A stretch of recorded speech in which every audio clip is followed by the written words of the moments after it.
Allah Subhanahu wa Ta'ala menginginkan semua manusia bahagia, dan Allah telah menunjukkan jalan-jalan kebahagiaan. Siapa saja yang menempuh jalan kebahagiaan itu pasti akan bahagia. Jadi kebahagiaan ini Allah buka dengan selebar-lebarnya. Kekayaan, kemudian kemiskinan, bukan di situ letaknya kebahagiaan dan penderitaan. Tetapi kebahagiaan itu akan datang sederhana saja apabila manusia mau taat kepada Allah, ikut sunnah Rasulullah Sallallahu Alaihi Wasallam. Nah, ketaatan kepada Allah yang paling tinggi itu adalah mengamalkan perintah-perintah Allah Subhanahu Wa Taala.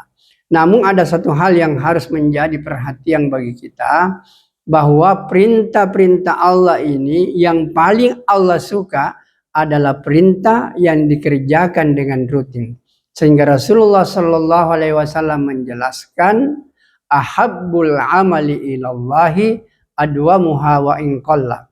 Amal yang paling disenangi oleh Allah adalah amal yang rutin dikerjakan sekalipun jumlahnya sedikit. Ini harus menjadi perhatian bagi kita. Karena ini hadisnya mengatakan amal yang paling disuka oleh Allah di semua amal-amal yang ada, apakah itu puasa, apakah itu salat, apakah itu sedekah, dan lain sebagainya, silahkan Anda lakukan. Tapi ingat ini, bahwa amal yang paling disukai oleh Allah Subhanahu wa Ta'ala itu adalah amal yang jumlahnya sedikit tapi dilakukan dengan rutin dalam kehidupan sehari-hari.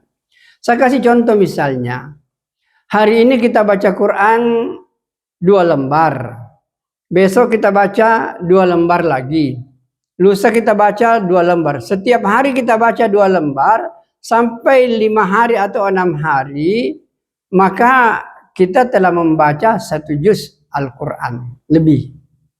Tapi kalau 1 hari ini misalnya saya membaca Al-Quran 1 juz misalnya, kemudian 1 minggu lagi saya tidak baca Quran, ini yang Allah tidak terlalu suka. Jadi yang Allah suka itu adalah tiap hari kita kerjakan, tapi rutin, itu lebih disenangi oleh Allah daripada kita hanya membaca banyak tetapi tidak rutin kita lakukan. Jadi sekali lagi rumusnya sederhana, amal yang paling disuka oleh Allah adalah amal yang dikerjakan dengan rutin sekalipun nilainya sedikit. Taruhlah misalnya kita ambil contoh dalam sholat duha.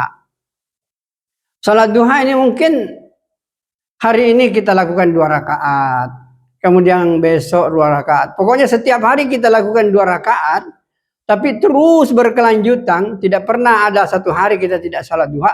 Itu lebih disuka oleh Allah dibanding dengan hari ini kita sholat duha 8 rakaat misalnya. Atau 12 rakaat. Tetapi 1 minggu kita tidak sholat duha lagi. Sentuhan rohaninya pun juga tidak terlalu memberikan ketenangan dan efek yang luar biasa. Tapi kalau amal yang kita kerjakan dengan rutin, maka sekalipun sedikit itu akan memberikan efek pada spiritual kita, dan ini merupakan amal yang disukai oleh Allah Subhanahu wa Ta'ala. Taruhlah misalnya juga ada orang yang senang untuk menyumbang. Maka kalau hari ini dia kasih masuk di di sumbangan subuh itu 2.000. Besok lagi 2.000, lusa lagi 2.000. Sampai setiap hari dia kasih masuk 2.000, banyak keberkahan yang dia akan dapatkan dan rezekinya akan dimudahkan oleh Allah Subhanahu wa Ta'ala. Dibanding dengan orang yang hari ini kasih masuk misalnya 15.000, kemudian 1 minggu tidak pernah lagi kasih masuk uang di dalam celengan misalnya. Jadi sekali lagi perlu menjadi perhatian utama bagi kita bahwa amalkanlah agama ini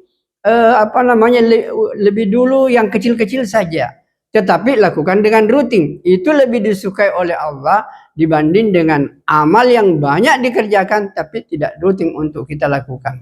Makanya di dalam hadis itu dikatakan bahwa Allah hanya menginginkan orang itu melihara salat berjamaah 5 kali sehari semalam. Lohor 4 rakaat, asar 4 rakaat, maghrib 3, isya 4, subuh 2. Ini kan waktunya sedikit. Tapi kalau ini rutin dikerjakan, maka insya Allah akan memberikan ketenangan dan kebahagiaan kepada kita. Jadi sekali lagi kuncinya saya ingatkan bahwa Allah Subhanahu wa Ta'ala menginginkan bahwa amal yang paling disuka oleh Allah adalah amal yang rutin dikerjakan sekalipun nilainya jumlahnya sedikit.